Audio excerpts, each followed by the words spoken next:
Well, happy Tuesday. Today is Tuesday, July the 6th, and I hope you had a good and restful and safe July the 4th holiday. We had a great time around our house.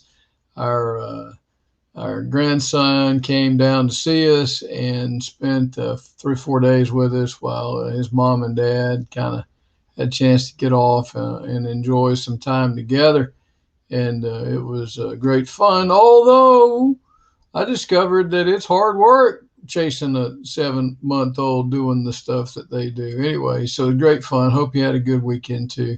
And we're kind of getting back in the swing of things today, and on our coffee with Mr. Larry. Got a storm coming up our way here in the Savannah area. I guess sometime tomorrow or Thursday. Depending on who you kind of listen to and whatever the weather happens to do. So be safe and make sure you take the precautions to get all the blowing stuff off your porch, and it'll all be good.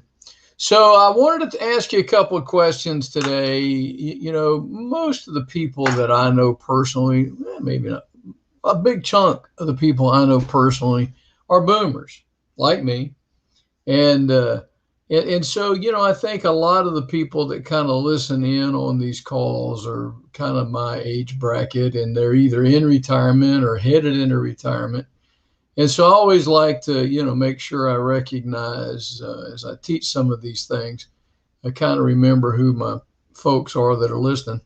So today I want to ask you a couple of questions, and if you listen to me more than one time, you know that most of us as boomers are not prepared for our futures. We just haven't saved up enough money. We haven't put into place the things that we need to put into place to take us from here today to the end of our lives here on earth.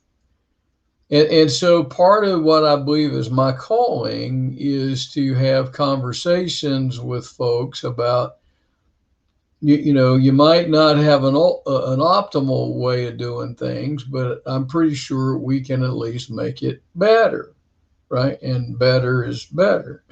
So let me ask you a question. Is your home helping you or hurting you as you go into or are into retirement?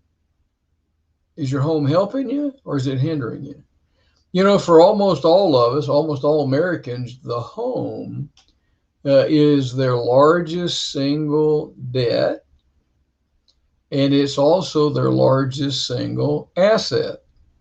And depending on where we are on that continuum of, is it more of an asset than a liability, or is it more liability than an asset, we need to plan to use that tool differently than most of us know how to do it. I mean, let's be honest. Most of us have had a 30-year mortgage for 40, 50 years because we keep moving or changing or getting talked into refinancing or whatever it happens to be. And so here's my question for you. Just a few questions today, and we're going to kind of dig down into them a little bit deeper as we talk this week. Here's my question for you today. Are you still paying a mortgage payment today? Are you entering retirement soon, or are you in retirement now? And are you still making a mortgage payment? Nothing to be ashamed of. The vast majority of people carry a mortgage into retirement, but it do get heavy.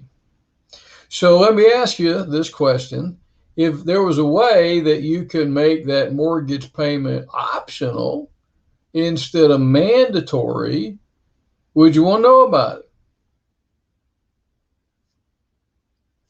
Is there a way that you could put that mortgage on your side working for you instead of the bank side working for you or against you, right?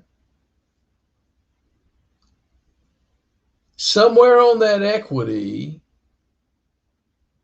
whether it's a liability or an asset, you've got to learn to channel that in your favor, either quickening the payment back or making the payment optional, or if you're fortunate and been in your home a while and have a whole bunch of equity in it, there's a tool there that may be the most powerful retirement tool that nobody's talking to you about.